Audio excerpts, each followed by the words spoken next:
Welcome back to Labbal academy. माई सेल्फ श्रुति शर्मा। जैसा कि आपको पता है कि माइक्रोबायोलॉजी लेक्चर का हमारा सीरीज चल रहा है यहाँ पर किसके लिए, डीएमएलटी सेकेंड ईयर के लिए और डीओटीटी फर्स्ट ईयर के लिए, जो कि हमारे पैरासिटोलॉजी दोनों ही कोर्सेज के अंदर है। डीएमएलटी सेकेंड ईयर के अंदर थोड़ा सा वो डिटेल में है।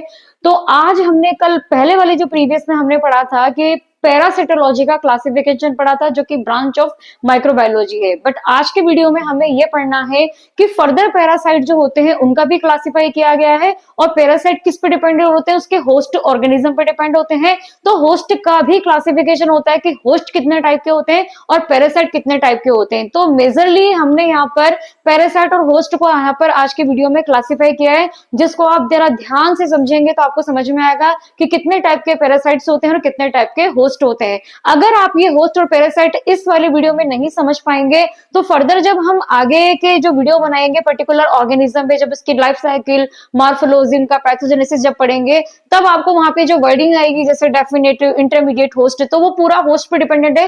तो वहां पे होस्ट को समझना फिर आपके लिए दिक्कत हो जाएगा, क्योंकि मल्टीपल यहाँ पर होस्ट भी हो सकते हैं पैरासाइट के लिए। तो आइए स्टार्ट करते हैं।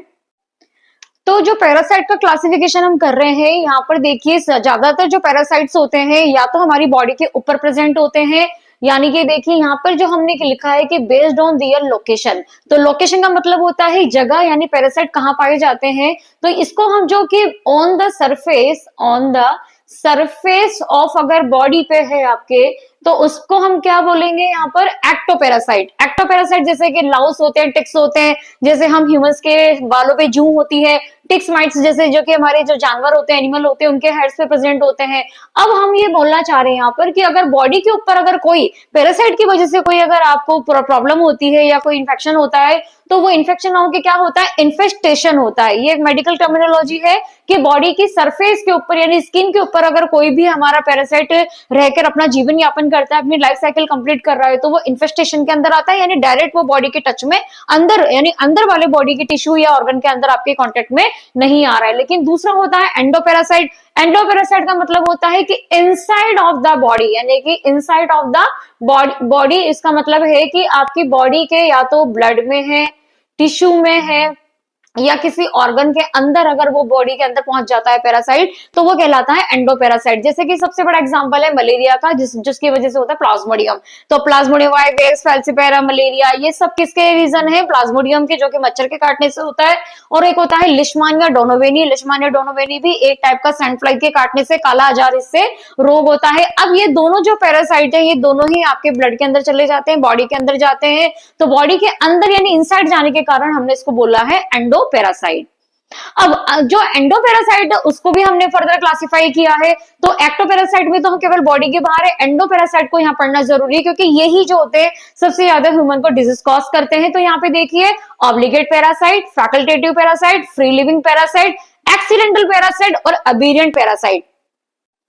तो क्लासिफिकेशन ऑफ एंडोपैरासाइट में हम पहला सबसे पढ़ेंगे ऑब्लिगेट पैरासाइट। ऑब्लिगेट मतलब हम जब किसी चीज के प्रति ऑब्लाइज रहते हैं, कृतज्ञ रहते हैं उसके प्रति। तो यहाँ पर भी जो हमारा पैरासाइट है वो ऑब्लिगेट क्यों कहला रहा है, क्योंकि can live only depend on host, यानी कि ये बिना होस्ट के तो जीवित रह ही नहीं सकता, यानी कि इसकी जो लाइफ साइकिल है वो होस्ट के साथ ही कंप्लीट होगी। विदाउट होस्ट ये अपना लाइफ साइकिल, अपना रिप्रोडक्शन, अपना नरिशमेंट कंप्लीट नहीं करता है। तो उसके अंदर देखिए जैसे प्लाज्मोडियम है, टॉक्सोप्लाज्मा गोंडाई है, ये इंट्रासेलुलर है। ये प्लाज्मोडियम जो है वो हमारे मच्छर के काटने से मलेरिया होता है। तो ये सब अपना जो लाइफ साइकिल है वो ह्यूमन के अंदर जाने के बाद अपना जीवन काल जो पूरा करते हैं। तो ये क्या मतलब है ऑब्लिगेट का, कि इनके लिए होस्ट का होना जरूरी है। अगर हम फैकल्टेटिव पैरासाइट की बात करेंगे तो यहाँ पे कंडीशन अप्लाई होती है कि या तो ये बाहर भी रह सकता है, यानी कि ये विदाउट होस्ट के भी जी सकता है, या होस्ट के अंदर भी जा सकता है। यानी कि यहाँ पे दोनों कंडीशन आ सकती है फैकल्टेटिव के अंदर, कि इधर लिव कैन विदाउट होस्ट और इधर can live free as a free living. अब हम फ्री लिविंग, तो यहाँ पे जो एग्जांपल आएगा निग्लेरिया फॉर्मुलेरी, जो कि एक टाइप का अमीबा है, जैसे स्विमिंग पूल वगैरह में ये पाया जाता है वाटर के अंदर।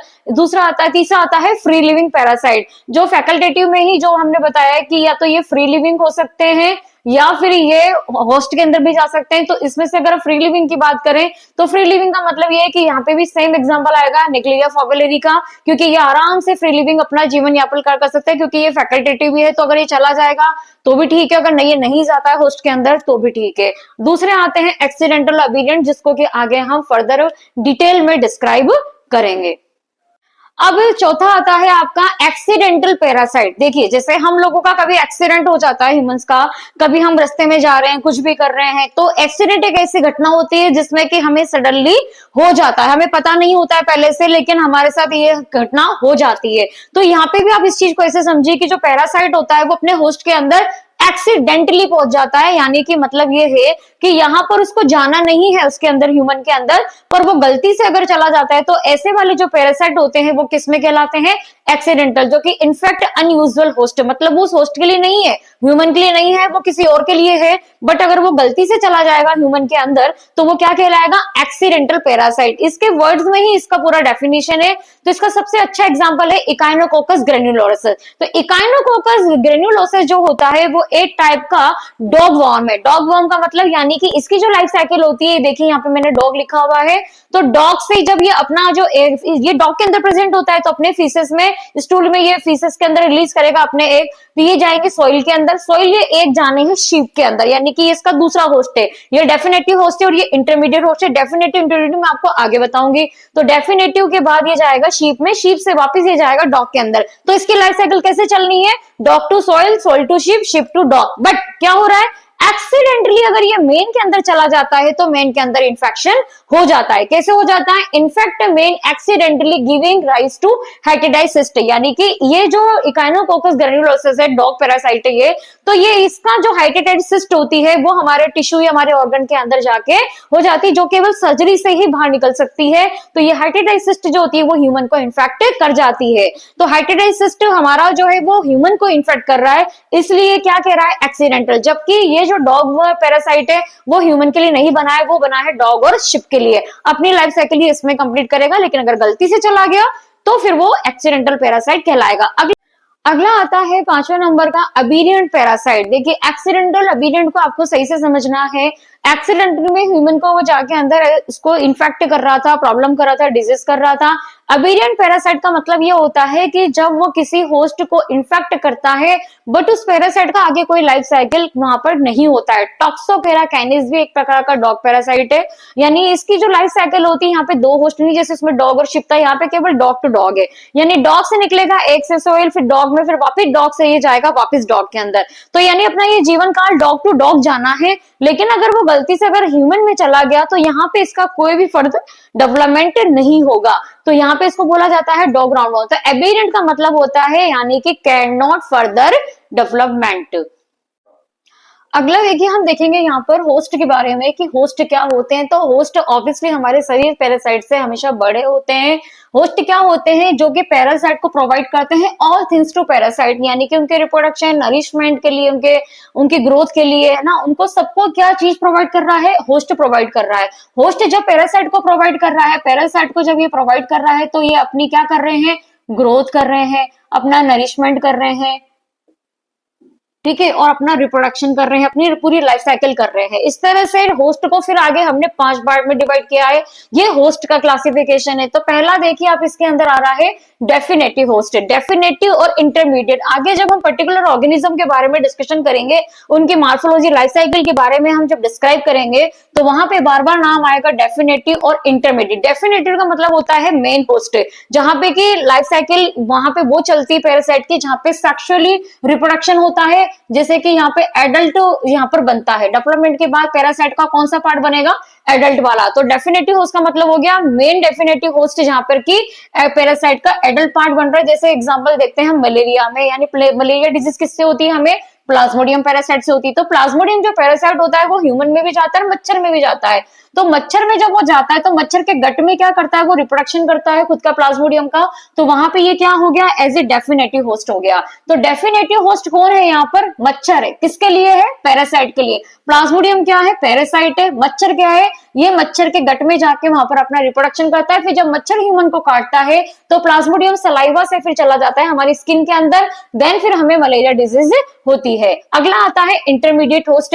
हम इसी सेम एग्जांपल से इंटरमीडिएट को भी समझते हैं। इंटरमीडिएट का मतलब होता है सेकेंडरी होस्ट। सेकेंडरी होस्ट मतलब कि एसेक्सुअली मल्टीप्लिकेशन, यानी यहाँ पे सेक्सुअली रिप्रोडक्शन ना होके एसेक्सुअली होगा, यानी कि यहाँ पे खुद पैरासाइट जो होगा अपनी ही सेल से खुद के आगे अपनी डॉटर सेल आगे यहाँ पे बनाएगा। या फिर यहाँ पर ये हो सकता है कि लार्वल स्टेज, जिसकी यहाँ पे ये हेलमिंथेस के लिए कहा गया है कि हेलमिंथेस जब हम पढ़ेंगे तो वहां पे जब इंटरमीडिएट होस्ट हम पढ़ेंगे तो वहां पर कुछ पैरासाइट का लार्वल स्टेज जो होता है वो इंटरमीडिएट होस्ट के अंदर कंप्लीट होता है। तो इंटरमीडिएट होस्ट हमेशा रिस्पॉन्सिबल होता है एसेक्सुअल मल्टीप्लिकेशन के लिए, जैसे कि फॉर एग्जांपल मलेरिया। अब मलेरिया वापस हम यहाँ पे इसी एग्जांपल पे आएंगे कि प्लाज्मोडियम यहाँ पे क्या है, पैरासाइट है, जो किसमें पाया जाता है, मच्छर में, मादा एनाफिलिस मच्छर में। अब वो एनाफिलिस जो मच्छर होती है वो अपना जीवन काल में एक बार ह्यूमन का खून जो होती है वो लेती है अपना फीडिंग के लिए। तो वो जो मेन यहाँ पर क्या हो गया, यहाँ पे इंटरमीडिएट होस्ट हो गया, क्योंकि पहला उसका डेफिनेटिव होस्ट कौन था, मॉस्किटो, वहां पे उसका डेवलपमेंट हुआ। अब वो काटने के लिए किसके पास आया, मेन के पास। तो मेन के अंदर क्या कर रहा है, वो अंदर जाके अपनी संख्या बढ़ा रहा है, अपनी कॉलोनी बढ़ा रहा है, तो यहाँ पे इसको हम बोलेंगे इंटरमीडिएट होस्ट। अगला आता है रिजर्वियर होस्ट। रिजर्वियर होस्ट का मतलब ये होता है कि केवल they are source of infection, इससे होस्ट को कोई फर्क नहीं पड़ रहा है, लेकिन यहाँ पे ये जो होता है वो रिजर्व करके रखता है पैरासाइट को, और फर्दर फिर वो किसी दूसरे एनिमल्स को यहाँ पर इन्फेक्ट करता है। जैसे कि हम यहाँ बात करेंगे बिल्ली की, कैट के लिए यहाँ पे देखें, यहाँ पे पैरासाइट का नाम मैंने दे रखा है टॉक्सोप्लाज्मा गोंडाई।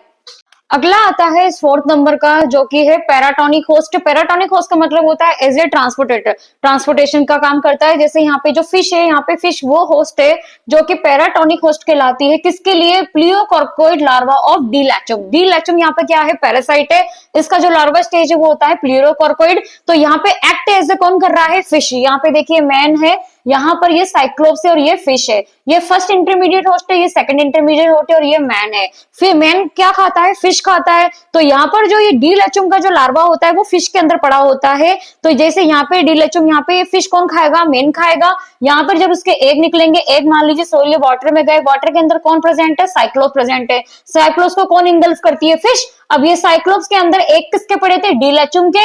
ये साइक्लोप फिश ने खाई, फिश के अंदर किसका लार्वा बना, डी लैचम का प्लियोकॉर्कोइड लार्वा बना। और ये प्लियोकॉर्कोइड लार्वा वाला इन्फेक्टेड फिश किसने खाई, ह्यूमन ने खाई। तो यहाँ पे फिश क्या कर रही है, एज ए ट्रांसपोर्टर का काम कर रही है, कि वो केवल यहाँ से इसको ट्रांसफर कर रही है मैन के अंदर। अगला है एक्सीडेंटल होस्ट, जिसमें कि ह्यूमन, जैसे कि पैरासाइट थे हमारे accidental, same as a human यहाँ पर एज ए एक्सीडेंटल होस्ट होता है, क्योंकि अगर पैरासाइट अगर हो सकता है एक्सीडेंटल तो ह्यूमन भी हो सकता है। तो यहाँ पे सेम वही एग्जांपल आएगा, टॉक्सोकेरा कैनिस पैरासाइट, जो कि ह्यूमन को एक्सीडेंटली वहां पर एज ए होस्ट की तरह काम करता है, क्योंकि उसको जाना था डॉग को, क्योंकि टॉक्सोकेरा कैनिस की जो साइकिल होती है वो डॉग टू डॉग जाती है, लेकिन अगर गलती से वो चला जाता है ह्यूमन के अंदर तो वहां पे वो ह्यूमन एज ए होस्ट का काम करता है, लेकिन वहां पे उसका फर्दर कोई डेवलपमेंट नहीं होगा पैरासाइट का।